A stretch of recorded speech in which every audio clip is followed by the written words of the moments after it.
Silent ಆಗಿದ್ದ BS Yediyurappa ಇದ್ದಕ್ಕಿದ್ದಂಗೆ active ಆಗಿದ್ದಾರೆ. ಏನಕ್ಕಪ್ಪ ಅಂತ ಹೇಳಿದ್ರೆ ಶೀಘ್ರದಲ್ಲೇ ಬಿಜೆಪಿ ರಾಜ್ಯಾಧ್ಯಕ್ಷರು ಆಯ್ಕೆಯಾಗತ್ತೆ. ಕಮಲಪಾಳ್ಯದಲ್ಲಿ ಚಟುವಟಿಕೆಗಳು ಗರಿಗೆದರಿದೆ. ರಾಜ್ಯಾಧ್ಯಕ್ಷ ಸ್ಥಾನ ಇವ್ರು ಕೊಟ್ಟಂತೆ 2.5 ವರ್ಷ ಮುಗ್ದೋಗಿದೆ. ವಿಜೇಂದ್ರ ಅವ್ರನ್ನೇ ಮುಂದುವರಿಸ್ತಾ ಇದ್ದಾರೆ. ಬಟ್ ಅದು ಬದಲಾಗುತ್ತಾ?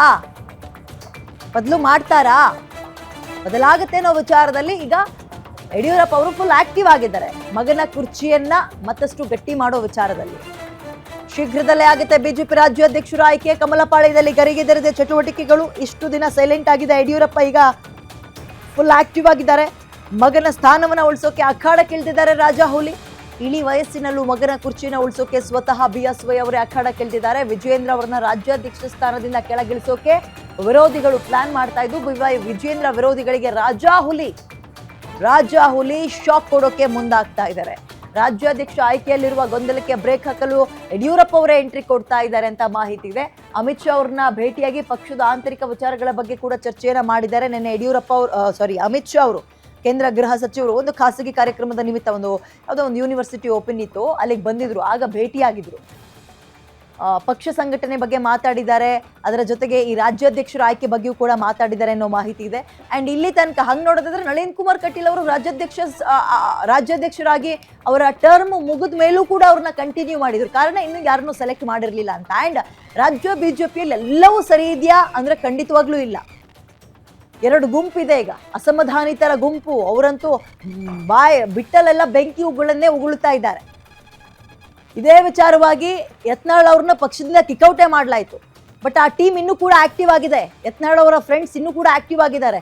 ಅವ್ರ ಚಾನ್ಸ್ ಎಲ್ಲಿ ಸಿಗುತ್ತೆ ವಿಜೇಂದ್ರ ಅವ್ರನ್ನ ಕೆಳಗಿಳಿಸಕ್ಕೆ ಅಂತ ಪ್ರಯತ್ನ ಪಡ್ತಾ ಇದ್ದಾರೆ. ಹೀಗಿರುವಾಗ ಮಗನ ಕುರ್ಚಿಯನ್ನ ಫೆವಿಕಾಲ್ ಹಾಕಿ ಅಂಟಿಸೋಕೆ ಅಥವಾ ಗಟ್ಟಿ ಮಾಡೋಕೆ ಯಡಿಯೂರಪ್ಪ ಅವರೇ ಸ್ವತಃ ಈಗ ಫೀಲ್ಡಿಗೆ ಇಳಿದ್ರ ಅನ್ನೋ ಪ್ರಶ್ನೆ ಇದೆ.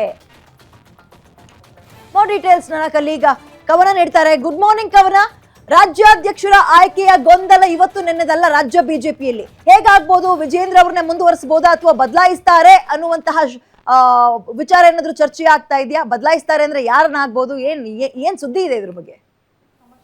ವಿದ್ಯಾ, ಶೀಘ್ರದಲ್ಲೇ ಇದೀಗ ರಾಜ್ಯ ಬಿಜೆಪಿಯಲ್ಲಿ ರಾಜ್ಯಾಧ್ಯಕ್ಷರ ಘೋಷಣೆ ಆಗುವಂಥದ್ದು.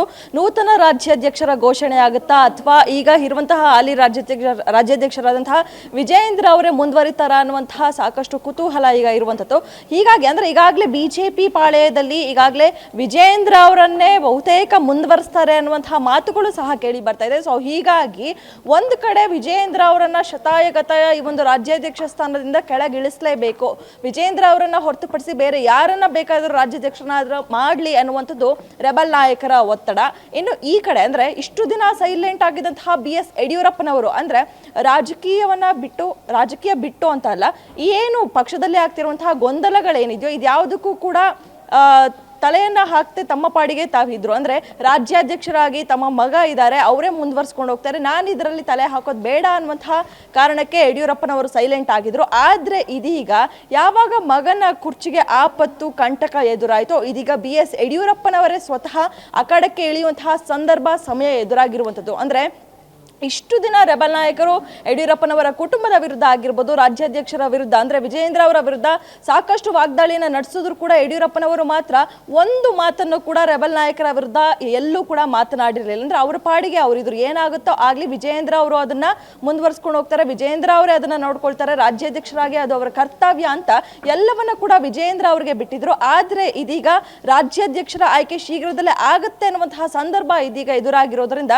ಸ್ವತಃ ಯಡಿಯೂರಪ್ಪನವರೇ ಇದೀಗ ಅಂದ್ರೆ ಏನು ರಾಜ್ಯಕ್ಕೆ ಅಮಿತ್ ಶಾ ಅವರು ಕೂಡ ಖಾಸಗಿ ಕಾರ್ಯಕ್ರಮದ ನಿಮಿತ್ತ ಆಗಮಿಸಿದ್ರು. ಸೊ ಈ ಒಂದು ಸಂದರ್ಭದಲ್ಲಿ ಅಮಿತ್ ಶಾ ಅವರನ್ನ ಕೂಡ ಯಡಿಯೂರಪ್ಪನವರು ಭೇಟಿಯಾಗಿ ಏನು ರಾಜಕಾರಣದಲ್ಲಿ ಅಂದ್ರೆ ಬಿಜೆಪಿ ವಲಯದಲ್ಲಿ ಏನಾಗ್ತಾ ಇದೆ, ಅದೇ ರೀತಿಯಾಗಿ ಆಡಳಿತಾರೂಢ ಸರ್ಕಾರದಲ್ಲಿ ಏನಾಗ್ತಿದೆ ಎಲ್ಲ, ಅದೇ ರೀತಿಯಾಗಿ ಬಿಜೆಪಿಯಲ್ಲಿ ಇರುವಂತಹ ಆಂತರಿಕ ಕಲಹ, ಆಂತರಿಕ ವಿಚಾರಗಳ ಬಗ್ಗೆ ಎಲ್ಲ ಮಾಹಿತಿಯನ್ನ ಇದೀಗ ಅಮಿತ್ ಶಾ ಅವ್ರಿಗೆ ಕೊಟ್ಟಿರುವಂತದ್ದು. ಸೊ ಹೀಗಾಗಿ ಅಮಿತ್ ಶಾ ಅವರು ಕೆಲವು ಸೂಚನೆಯನ್ನ ಕೊಟ್ಟಿದ್ದಾರೆ. ಅಂದ್ರೆ ನೀವು ಈಗ ಎಂಟ್ರಿ ಆಗ್ಬೇಕು, ಈಗ ಸಂಘಟನೆ ಈಗಾಗಲೇ ಬಿಜೆಪಿಯಲ್ಲಿ ಸಂಘಟನೆ ನಡೀತಾ ಇಲ್ಲ, ಸಂಘಟನೆ ಸಾಕಷ್ಟು ಹಿಂದೆ ಉಳಿದಿದೆ ಅನ್ನುವಂತಹ ಮಾತುಗಳು ಸದ್ಯ ಎಲ್ಲರಿಗೂ ಗೊತ್ತಿರುವಂತಹ ವಿಷಯ. ಸೊ ಹೀಗಾಗಿ ಸಂಘಟನೆ ಬಗ್ಗೆ ನೀವೇ ಗಮನ ಕೊಡಬೇಕು.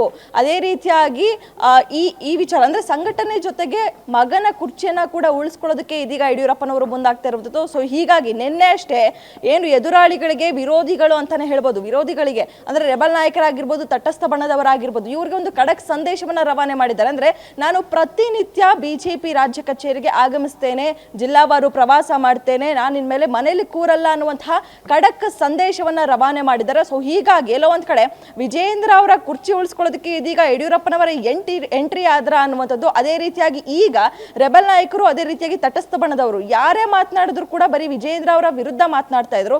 ಯಡಿಯೂರಪ್ಪನವರ ವಿರುದ್ಧ ಯತ್ನಾಳ್ ಅವರನ್ನ ಹೊರತುಪಡಿಸಿದ್ರೆ ಬೇರೆ ಯಾರು ಮಾತನಾಡ್ತಾ ಇರಲಿಲ್ಲ. ಸೊ ಹೀಗಾಗಿ ಯಡಿಯೂರಪ್ಪನವರ ಎಂಟ್ರಿ ಆಗಿರೋದ್ರಿಂದ ಈಗ ಯಾವ ರೀತಿಯಾಗಿ ರೆಬಲ್ ನಾಯಕರು ವರ್ತಿಸ್ತಾರೆ, ಯಾವ ರೀತಿಯಾಗಿ ಅವರು ತೀರ್ಮಾನವನ್ನ ತೆಗೆದುಕೊಳ್ತಾರೆ, ಅವರ ನಿಲುವು ಹೇಗಿರುತ್ತೆ ಅನ್ನುವಂಥದ್ದು ಕೂಡ ಸಾಕಷ್ಟು ಕುತೂಹಲ ಮೂಡಿಸ್ತಾ ಇರುವಂಥದ್ದು. ವಿದ್ಯಾ, ಡೆಫಿನೆಟ್ಲಿ ಥ್ಯಾಂಕ್ ಯು ಡೀಟೇಲ್ಸ್ಗೆ. ಈಗ ರಾಜ್ಯಾಧ್ಯಕ್ಷರ ಆಯ್ಕೆಯ ವಿಚಾರ ಬಹಳ ಚರ್ಚೆಗೆ ಬಂದಿದೆ ಬಿಜೆಪಿಯಲ್ಲಿ. ಮತ್ತೆ ಇರುವಂತವ್ರನ್ನೇ ಮುಂದುವರಿಸ್ತಾರ ಅಥವಾ ಬದಲಾವಣೆ ಆಗುತ್ತಾ? ಬದಲಾವಣೆ ಆದ್ರೆ ಬಿಜೆಪಿಯಲ್ಲಿ ಮತ್ತೆ ಯಾವ ರೀತಿಯ ಪರಿಸ್ಥಿತಿಗಳು ಒಂದು ಉದ್ವಿಗ್ನಗೊಳ್ಬಹುದು? ಅಸಮಾಧಾನಿತರ ಟೀಮ್ ಅವ್ರನ್ನ ಸಮಾಧಾನ ಮಾಡಕ್ಕೆ ಬದಲಾವಣೆ ಮಾಡಲೇಬೇಕು ಅನ್ನೋ ಪರಿಸ್ಥಿತಿ ಇದೆ. ಬಟ್ ಬದಲಾವಣೆ ಆದ್ರೂ ಕೂಡ ಎಲ್ಲವೂ ಸರಿಯಾಗತ್ತೆ ಅಂದ್ರೆ ಖಂಡಿತವಾಗ್ಲೂ ಇಲ್ಲ. ಯಡಿಯೂರಪ್ಪ ಅವರು ಮತ್ತೆ ರೆಬೆಲ್ ಆಗ್ಬೋದು, ವಿಜೇಂದ್ರ ಅವರು ರೆಬೆಲ್ ಆಗ್ಬೋದು. ಆಗ ಏನಾಗುತ್ತೆ ಬಿಜೆಪಿಲಿ ಒಂದ್ ರೀತಿ ಬಿಸಿ ತುಪ್ಪ, ಉಗ್ಳೋಂಗೂ ಇಲ್ಲ ನುಂಗೋಂಗೂ ಇಲ್ಲ ಬಿಜೆಪಿ ಹೈಕಮಾಂಡ್ಗೆ ವಿಚಾರ.